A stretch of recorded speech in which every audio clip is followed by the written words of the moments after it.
Hey, and welcome to the final episode of Disability Views on Travel with COVID-19. In this episode, we ask these individuals to give us their best possible advice when traveling with a disability, and these are really, really important. So enjoy and take note, get a pen and paper, write these down. So here you go.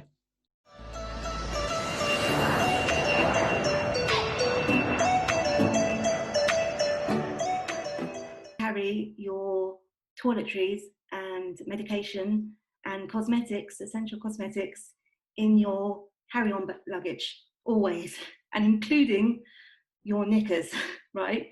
Because you have no idea if your plane is going to be delayed, if you're going to have a layover, basically what is going to happen. But at least you know with those things, you can basically feel clean and decent and not a train wreck, when you get to your final destination, and you'll just feel better.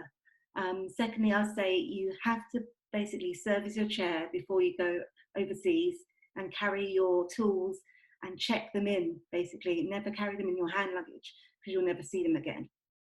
So those are the two things that I've pretty much learnt.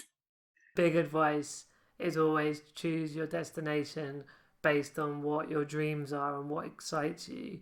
Don't just choose somewhere because it's wheelchair accessible or because it's good for disabled people.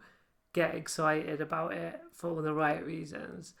Then do the logistical stuff, how to find accessible vehicles and hotels and equipment, and generally get around the destination, and also the money barrier of what's it all going to cost and how you're going to save up and fund for it. So by all means, then do the practical logistical bit, and then I would say it's the attitude of there's always solutions. As my book title is, everything is possible, and even if it takes longer or you do it a slightly different way, you'll get to whatever kind of goal and dream you've got in the end. But I think most of all, don't let your travels be defined by your disability. Let it be defined by how big your imagination is. My top tip is research. Information is power. If you have the right information within reason, you can do anything. So research, read blogs, read travel guides, and enjoy your trip. I think for anybody traveling with a disability, I would say do your research before you travel. Look into the places you're going to, look at the airport you're traveling from, the airline you're traveling with, and most importantly of all, do it because you will have the time of your life. It's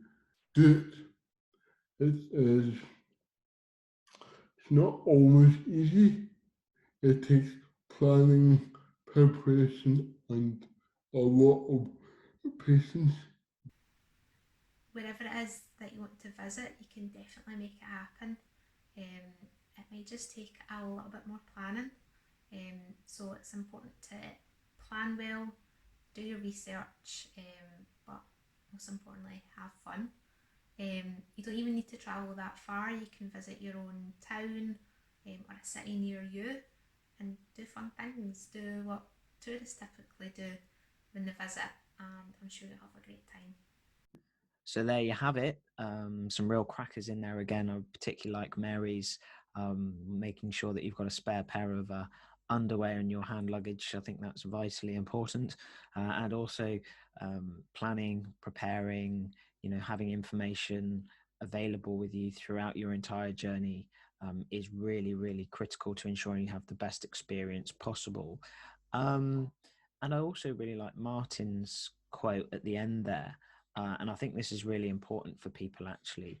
And that's don't let your travels be defined by your disability. Let it be defined by how big your imagination is. And for me, that's a key takeaway from all of this is actually, yes, disability is important, but your imagination is even more important. And that is what should drive you to do the things that you want to do. So, yeah, hopefully you found this series extremely insightful. I know I've enjoyed it, and that's been it for this series. And from me and everyone here at easyTravelseat.com, take care.